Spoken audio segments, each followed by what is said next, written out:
යාළුවෝ තුන්දෙනා බොහොම ලස්සනට ලේස්ති වෙලා තරප්පු පෙළ බහින අපූරුව කෑම මේසෙට වාඩි වෙලා හිටපු මන්දිරාට ඈතදීම පෙනුණා. කට්ටියම බොහොම සතුටින් හිනා වෙවි උදේ කෑම කනවා. කල්පන හොරෙන් මන්දිරා දිහා බැලුවා. මන්දිරා කිසි සද්දයක් නොකරම කෑම කනවා. තේනුකත් හොරෙන් මන්දිරා දිහා බලනවා කියලා කල්පන දැක්කා. ඔය වෙලාවේ එක පාරටම මන්දිරාට කැස්සක් ආවා. කල්පන වතුර වීදුරුව දෙන්න හිතනකොට තේනුක වතුර වීදුරුවක් මන්දිරාට දීලත් ඉවරයි. වතුර වීදුරුව අතට ගත්ත මන්දිරා එක හුස්මට වතුර එක බිව්වා.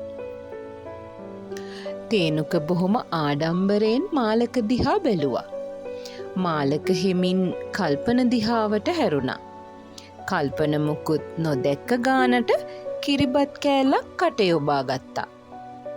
ආත්තම්ම නොහිටියා නම් මාලකයා මෙලහට මොනවා හරි කියලා කල්පනට එහෙම හිතුණා. කෑම කාලේ ඉවර වුණු කල්පනට කෝල් එකක් ආවා. ඒකට උත්තර දෙන ගමන් කල්පන එළියට බැස්සා. මන්දිරා ඒ දිහා බැලුවේ ටිකක් විතර වේදනාවෙන්. තේනුක දීපු වතුර වීදුරුව බීපු එකට කල්පනට දුක හිතුණා වගේ කියලා මන්දිරාට හිතුණා. කල්පන වාහනයට නැගලා පෝටිකෝවයට නතර කරලා හෝන් කළා. කට්ටියම දුවගෙන ඇවිත් වාහනයට නැග්ගා. අපි වික්ටෝරියා පාක් යමු. තව තියැලකුත් බලමු. මාලක එහෙම කිව්වා. මට නම් ඔය කොහේවත් නෙවෙයි. කොහෙට හරි ගිහින් කෑම ටිකක් කාලා සින්දුවක් කියලා આવොත් ඒ ඇති. තේනුක එහෙම කියන ගමන් මන්දිරා දිහා බැලුවා. මන්දිරා තේනුක ළඟින්ම වාඩි වෙලා ඉන්නවා කල්පන දැක්කේ කණ්ණාඩියෙන්. තේනුක මාලකයා ඉස්සරහ සීට් එකට පන්නලා පිටිපස්සට පැන්නේ මේකට තමයි කියලා කල්පනට තේරුණේ දැනුයි. ආත්තම්ම වාහනයට නගිද්දී තේනුක බැහැලා ඉඩ දුන්නා.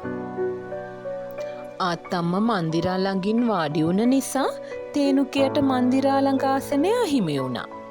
ඡන්දය ඉල්ලලා පෙරදුණු පාර්ලිමේන්තු සභිකයෙක් වගේ මූණත් බක්සු කරගෙන තේනුක වාහනේ වීදුරුවෙන් එළිය බලාගෙන යන හැටි දැකලා කල්පනට සියුම් සතුටක් ඇති වුණා. අම්බෝ දැනොයි උඹේ මූණට ලේ ටිකක් කිනුයි කියලා මාලකයා කල්පනගේ කනට කරලා කියනවා මන්දිරාට ඇහුණා. උනේ මොකද්ද කියලා තේරුණු මන්දිරා මුකුත්ම නොකිය ලේන්සුවෙන් කටවහගෙන hina වුණා. මීදුම අතරින් වාහනේ හිමින් කඳු පල්ලම් පසු කරමින් සුන්දර තේවතු මැදින් ඉස්සරහට යද්දී කල්පනගේ හිතත් හිමින් මන්දිරා එක්ක ඉස්සරහට මැදුණා. ඒක නෙවෙයි මම මේ නංගිගෙන් අහන්න හිටියේ. නංගි දැන් A levels කරලා ඉවරද? තේනුක ඇහුවා. "ඔව් අයියා මම කැම්පස් සිලෙක්ට් වෙලා ඉන්නේ." මන්දිරා කිව්වා. "ආ එහෙමද? කොහෙද සිලෙක්ට් උනේ?" තේනුක හරිබරි ගහිලා වාඩි වෙලා කතාවට සෙට් වුණා. කල්පනත් මුකුත්ම නොකියා මේ කියන සියලු විස්තර ටික අපූරුවට අහගෙන හිටියා. "කොළඹ" මන්දිරා කිව්වා. "ඇත්තටම මන්දිරා කොළඹ එනවද?" කල්පනගේ හිතට පුංචි සතුටක් ඇති වුණා. "ආ එහෙමද? එහෙනම් අපිට නංගිව කොළඹදී හම්බ වෙයි නේද කල්පන" කියලා තේනුක කල්පන දිහා බැලුවා. කල්පන මුකුත්ම නොකියා කණ්ණාඩියෙන් මන්දිරා දිහා බලලා ඔළුව හෙල්ලුවා. "දැන් කවද වගේද කැම්පස් පටන් ගන්නෙ නංගි?" මාලක ඇහුවා. "තව මාසයක් විතර යාවි අයියා." මන්දිරා එහෙම කිව්වා. "සුදු පුතේ පුංචි අම්මා එක්ක කතා කළා කිව්වා මන්දිට කොළඹ පුරුදු වෙනකම් ටික දවසකට එහෙ නතර කරන්න පුළුවන්ද කියලා. ශීලා ආන්ටි අහන්න කියලා." ආත්තම්මා කිව්වා. "හපොයි එහෙම දෙයක් මම දන්නේ නෑනේ ආත්තම්මා. ඒ කියන්නේ තව මාසෙකින් මගේ නිදහස අහිමි වෙනවා කියන එකද ඔය ආත්තම්මා කියන්නේ?" එහෙම කියලා කල්පන විහිළුවක් කළා. ඒත් ඒ විහිළුවට මන්දිරාගේ හිත ගොඩක් රිදුනා. ඇය විහිළුවටවත් කල්පනගෙන් මෙහෙම උත්තරයක් අපේක්ෂා කළේ නැහැ. මන්දිරාගේහි පුංචි කඳුළු බින්දුවක් නැගෙනවා කල්පන කණ්ණාඩියෙන් දැක්කා.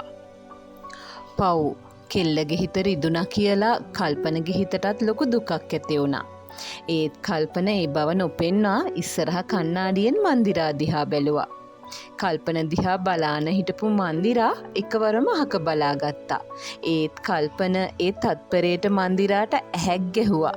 හිත රිදිලා හිටපු මන්දිරාගේ මුවගේ සිනාවක් කල්පන දැක්කා. ට්‍රිප් එකේ හොඳම ටික 8 වෙනි කොටසින්.